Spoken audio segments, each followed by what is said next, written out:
Mari kita berdoa.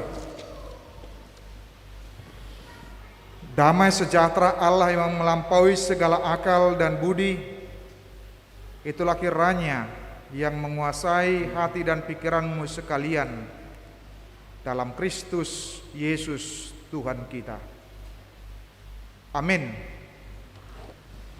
Bapak Ibu jemaat yang terkasih, baik yang ada di rumah dan yang di gereja, juga yang kami kasihi dari saudara-saudara kami, Bapak Ibu, dalamnya ada Gus Aan, Pak Rianto, dan juga Mbak Lasinda tadi bersama dengan teman-teman yang lain.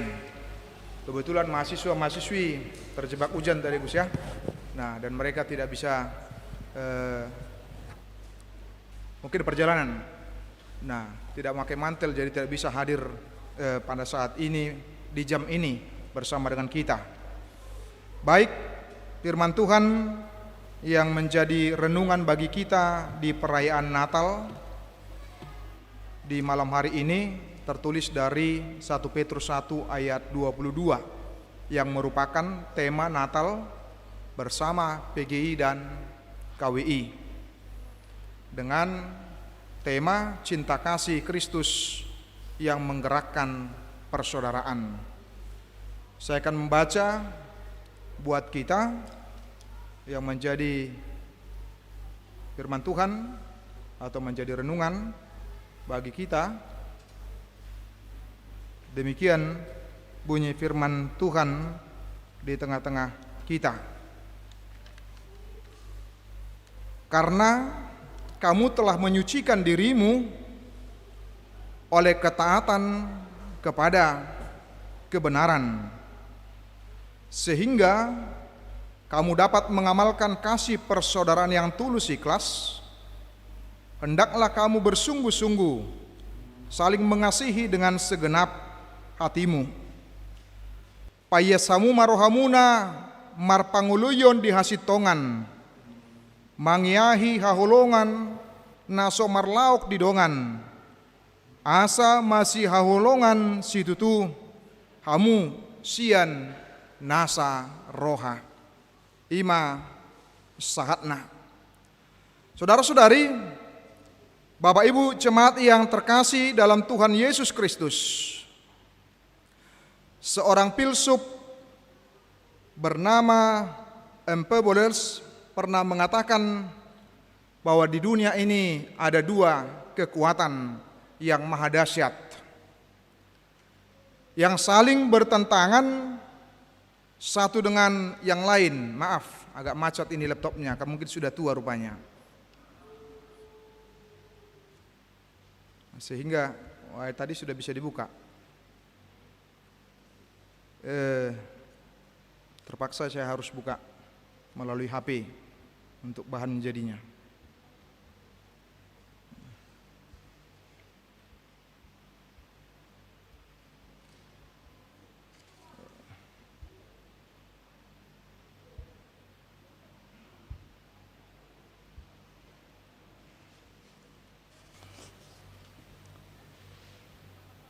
Baik, dia mengatakan ada dua kekuatan yang sangat dahsyat yang ada di tengah-tengah dunia ini, yang saling bertolak belakang atau yang bertentangan di dalamnya. Yang pertama itu adalah kekuatan daripada cinta kasih. Kekuatan kasih akan bisa mempersatukan di tengah-tengah berbagai perbedaan yang ada. Kalau sudah kasih yang ada dan hidup di dalam diri setiap orang yang percaya, maka di dalamnya boleh saling menerima. Meski berbeda pikiran, berbeda pandangan, berbeda dari sudut pandang, hal itu tidak akan membuat menjadi bermusuhan. Tetapi sebaliknya, yang berikutnya adalah kebencian adalah merupakan perusak di tengah-tengah kehidupan kebersamaan manusia di tengah-tengah dunia ini. Kebencian bisa merusak, kebencian bisa menghancurkan, kebencian bisa melanda banyak orang, termasuk di dalamnya juga mempengaruhi orang-orang yang masih dekat. Kita katakan kakak adik dan sebagainya. Mungkin karena harta benda atau karena yang lain, sehingga boleh mempengaruhi hubungan satu dengan yang lain. Saya campur-campur ya, Gus dan Bapak Ibu, dohot bahasa Batak supaya lebih enak dia memang. Ai molo ngadang-ngadong holong ni roha. Saotik be na niulahon hula-hulana marangahana anggina kaboy betong dietong negatif, buruk dan jelek. Artinya begitu hebat dan begitu luar biasa pengaruh daripada kebencian di dalam kehidupan manusia. Karena itu kita harus benar-benar hati-hati di tengah-tengah kehidupan kita, supaya dengan demikian kita tidak dirasuki oleh kebencian, tetapi senantiasa berkomitmen untuk boleh mengumandangkan kasih itu di dalam kehidupan kita. Dampak dari kebencian itu menyangkut bisa 3 hal. Rusaknya hubungan dirinya dengan Tuhan. Karena itu kalau ada yang memakai nama Tuhan tapi untuk membenci, menghujat orang lain, itu perlu dipertanyakan. Jangan-jangan dia salah memahami, salah persepsi tentang Tuhan itu. Tuhan yang ada di dalam benaknya, Tuhan yang ada dalam pikirannya, bukan Tuhan yang sesungguhnya. Yang pasti setiap agama menyuarakan kebaikan, kemanusiaan, kepedulian, dan kepekaan. Oleh karena itu, kalau ada yang memakai nama Tuhan tetapi mendengungkan kebencian, sesungguhnya ada yang salah di situ, yang harus dikoreksi.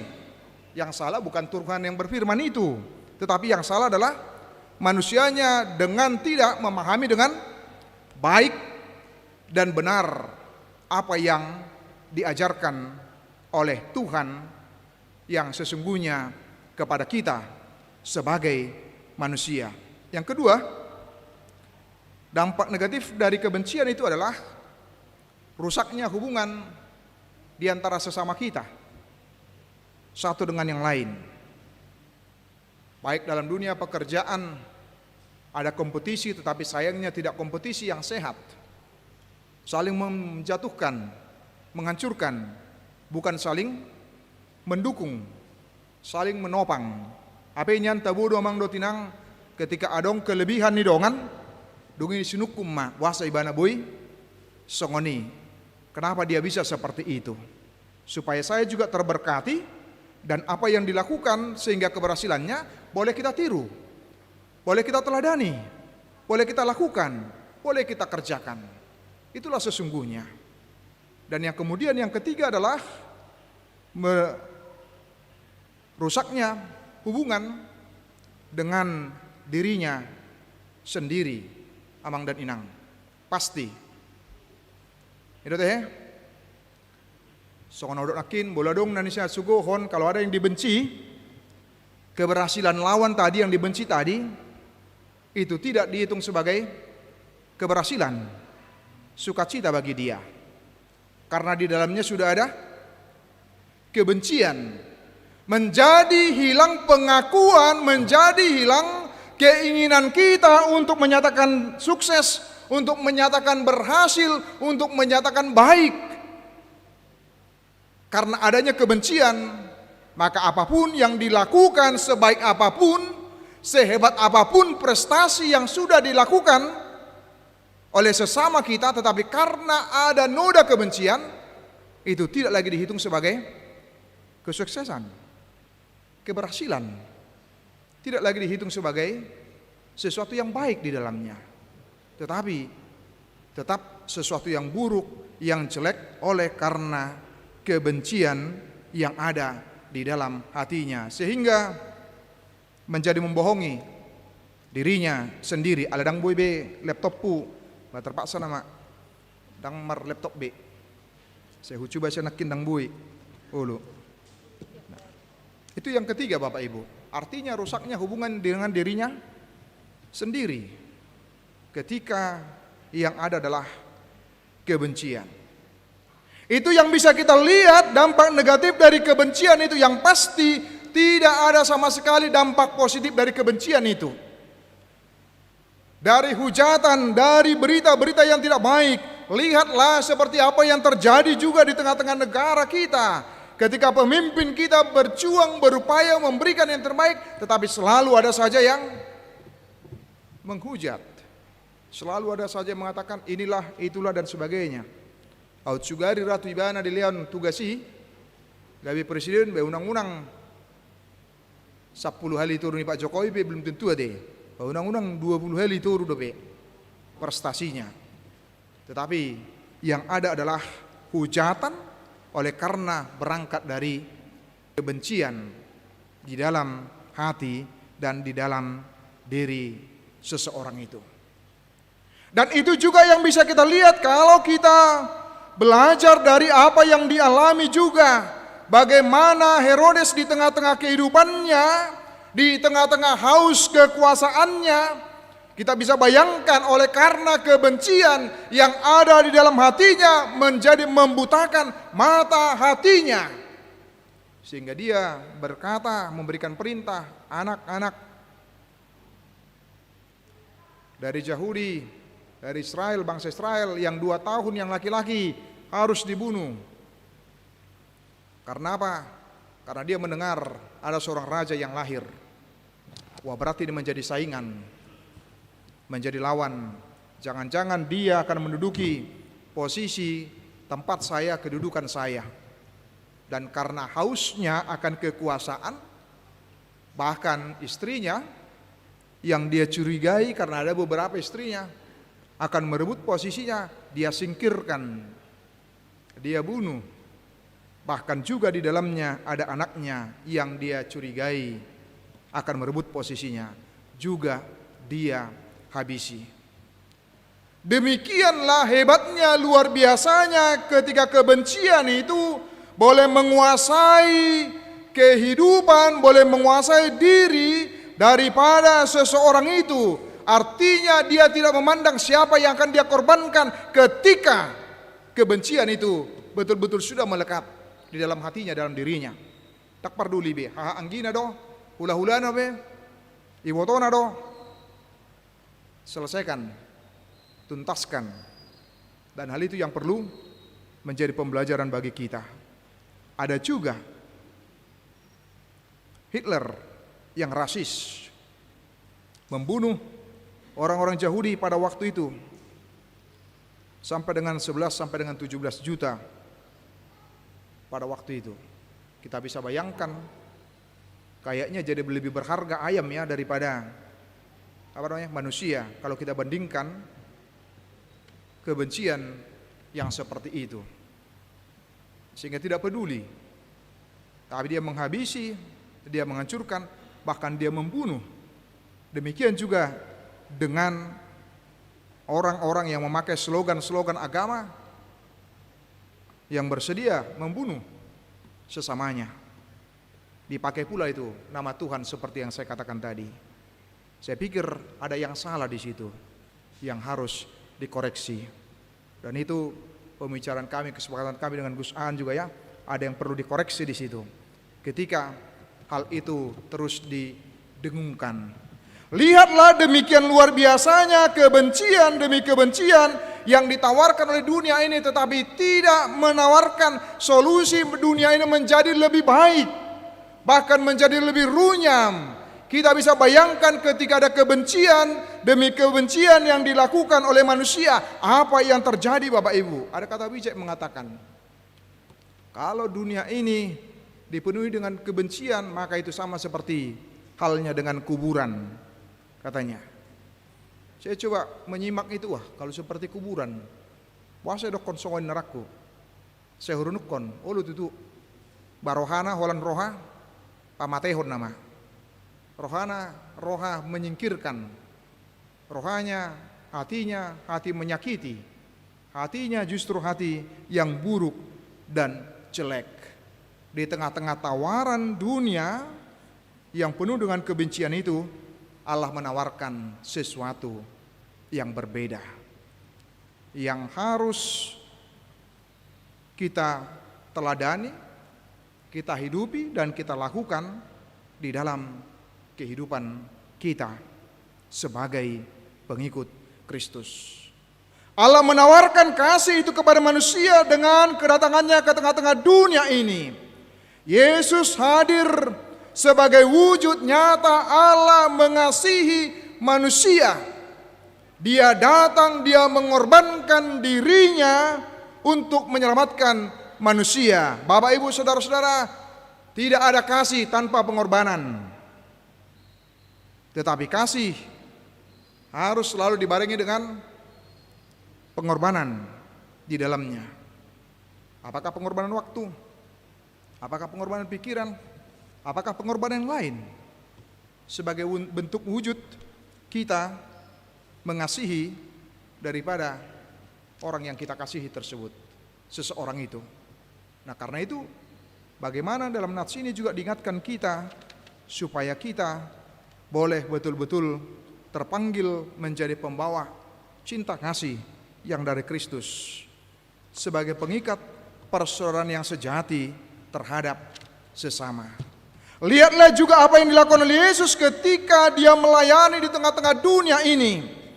Kita bisa melihat bagaimana dia boleh menampung ketika kelahirannya juga di Natal perdana kelahirannya, dia menampung orang-orang yang tidak diperhitungkan seperti para gembala yang pada waktu itu tidak diperhitungkan, dengan juga orang-orang Majus, orang-orang yang pintar, yang berhikmat, memiliki penilaian tersendiri terhadap posisi mereka. Orang-orang yang pintar, tetapi mereka mau datang kepada Tuhan. Dan semuanya datang menyatakan ketundukan kepada hikmat yang dari Allah, dengan Kristus yang hadir dan yang ada, dan merupakan pengikat persaudaraan di dalam kehidupan kita sebagai orang yang percaya. Kebencian tidak akan pernah menyelesaikan masalah, tetapi kebencian justru akan menambah masalah, karena kebencian akan melipat gandakan kebencian yang lainnya, yang berdampak kepada yang lainnya. Tetapi justru kasih mengandung kekuatan yang kreatif maupun yang redemptif, yang menyelamatkan.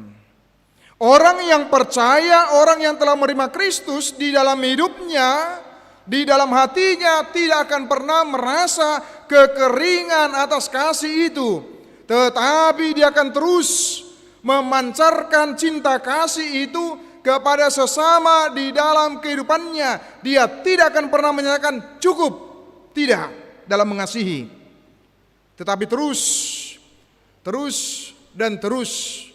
dan menjadi inspirasi kasih atas sesama tanpa dibatasi agamanya, sukunya, tanpa dibatasi latar belakangnya, statusnya, sama seperti apa yang sudah dilakukan oleh Yesus. Lihatlah Bapak, Ibu, saudara-saudara, Yesus tidak pernah memilih-milih yang menjadi, yang datang kepada dia.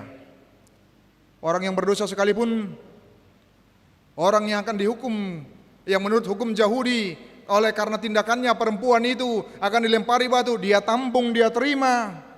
Tetapi kemudian dia berkata bahwa dia juga tidak menghukum, tapi pergilah dan jangan berbuat dosa lagi. Itu yang dikatakan, pergilah tetapi jangan berbuat dosa lagi. Karena itu kasih Kristus mengajak kita untuk boleh menjadi orang yang percaya, yang kreatif di dalam membawa kasih itu, menyuarakan kasih itu di tengah-tengah sesama kita. Cinta kasih Kristus yang menggerakkan persaudaraan, persaudaraan kepada semua. Terlebih di masa-masa Covid seperti yang menjadi pergumulan kita.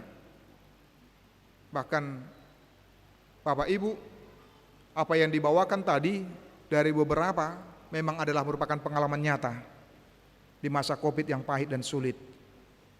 Nah, tetapi bagaimana kita boleh saling menguatkan satu dengan yang lain di dalamnya. Dan itulah yang diinginkan oleh Kristus itu. Cinta kasih Kristus yang menggerakkan persaudaraan.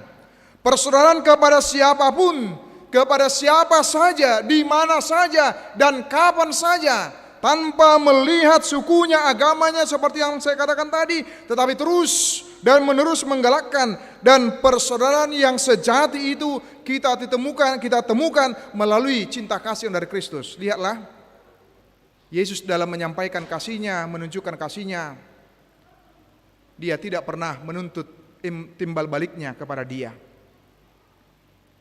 Dakya do ibana mang do tinang. Yesus tidak pernah berkata, saya akan datang ke tengah-tengah dunia ini, kalau sekian miliar akan menjadi percaya kepada saya. Kalau seperti itu berarti itu namanya kasih bersyarat.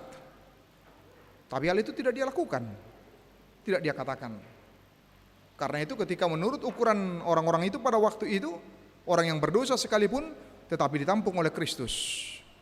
Tapi kemudian diberangkatkan dengan menyadarkan dia akan kekurangan dan dosa-dosanya. Itulah bentuk orang yang mengasihi.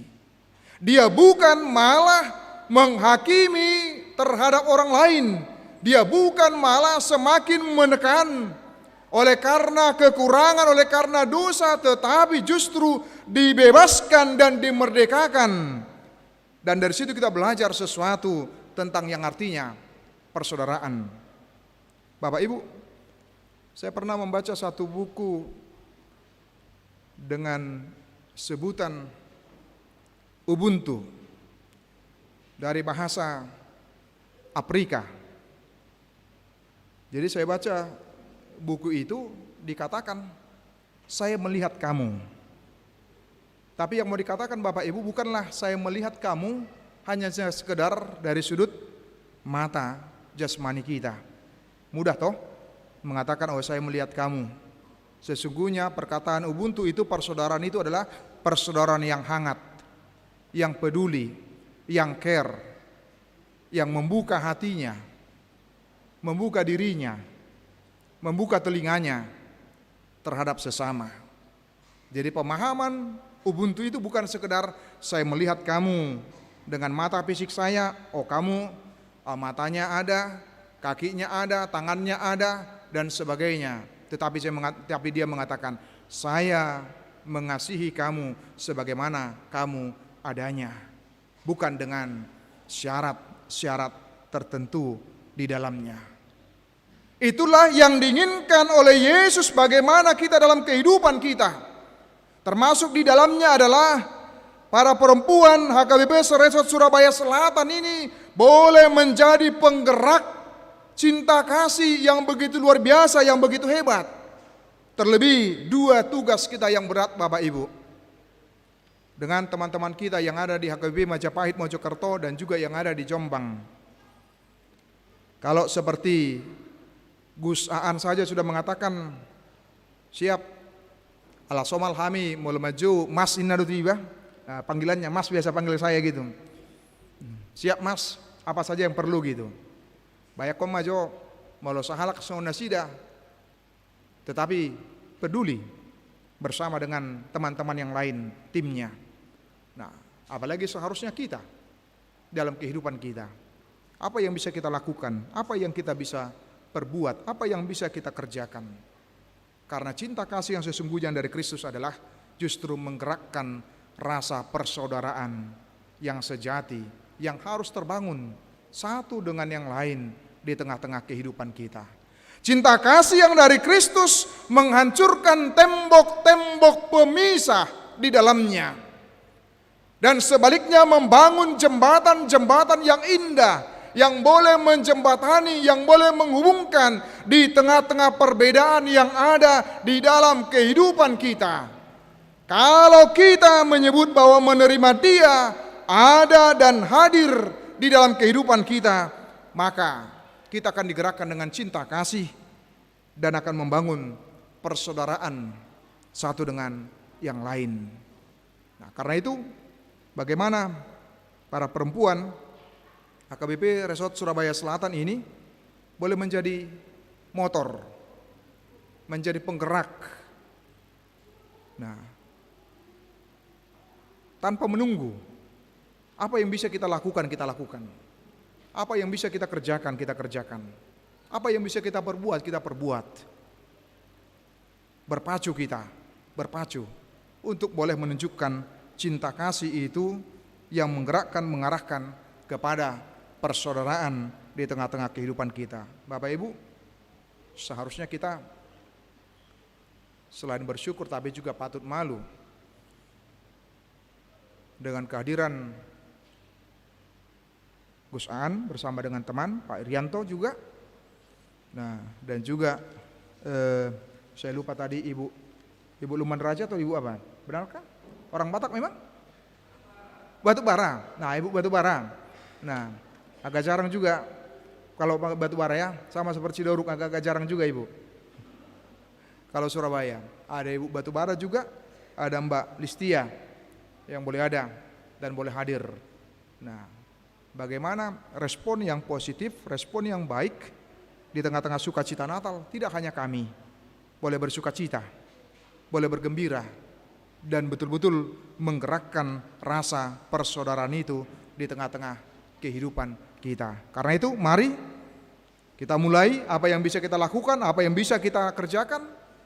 Mulai ruang lingkup dari keluarga kah, ruang lingkup lingkungan kah, ruang lingkup tempat kita bekerja, yaitu menunjukkan cinta kasih dari Kristus itu yang menggerakkan persaudaraan kita dengan yang lain, kita dengan sesama kita, yang walaupun berbeda-beda di dalamnya tetapi tidak menjadi penghambat bagi kita untuk boleh membangun persaudaraan, boleh membangun kebersamaan. Malah saya pikir justru enak sekali Amang dan Inang kalau kita boleh bergotong royong dalam menanggung satu beban, satu persoalan, satu tantangan di dalamnya. Yang berat itu boleh menjadi ringan kalau kita sama-sama boleh memikulnya, bersama-sama untuk boleh menggerakkannya, termasuk dengan nilai-nilai persaudaraan yang harus kita hidupi dan jalani di antara satu dengan yang lain. Dan itu harapan kita dalam program-program Perempuan Resort Surabaya Selatan yang kemarin juga sudah kami diskusikan. Nah, boleh berjalan dengan baik juga. Apa yang menjadi harapan kerinduan kita untuk kedepannya, Amang dan Inang. Tuhan memberkati dan selamat Natal buat kaum perempuan Seresort Surabaya Selatan dan kita semua, Amang dot Inang. Inilah Natal perdana HKBP Resort Surabaya Selatan perempuan, dan bagi kami juga Los Onma Natal Parpudi Seresort Surabaya Selatan Rap Dohot Hami bersama dengan kami. Sesuai dengan kesepakatan kami bahwa bulan 2 akan diberangkatkan dari sini dan bulan 2 akan diterima di HKBP Solo. Nah, kita berharap bahwa cinta kasih yang dari Kristus itu boleh hidup terus di tengah-tengah kehidupan kita. Amin, kita berdoa. Bapa di dalam surga, terima kasih buat cinta kasih yang dari Engkau, yang telah Engkau ajarkan kepada kami, yang seharusnya kami praktekkan, kami lakukan, kami kerjakan dalam kehidupan kami. Tapi acap kali kami tidak mengingat pesan-Mu. untuk boleh hidup di dalam kasih. Kasih yang harus kami perlihatkan terhadap sesama kami, di tengah-tengah keluarga kami, lingkungan kami, di tempat kami bekerja. Biarlah kami Tuhan yang tolong, Tuhan yang mampukan, Tuhan yang kuatkan, agar apapun yang kami lakukan Tuhan didasarkan atas cinta kasih yang dari Engkau.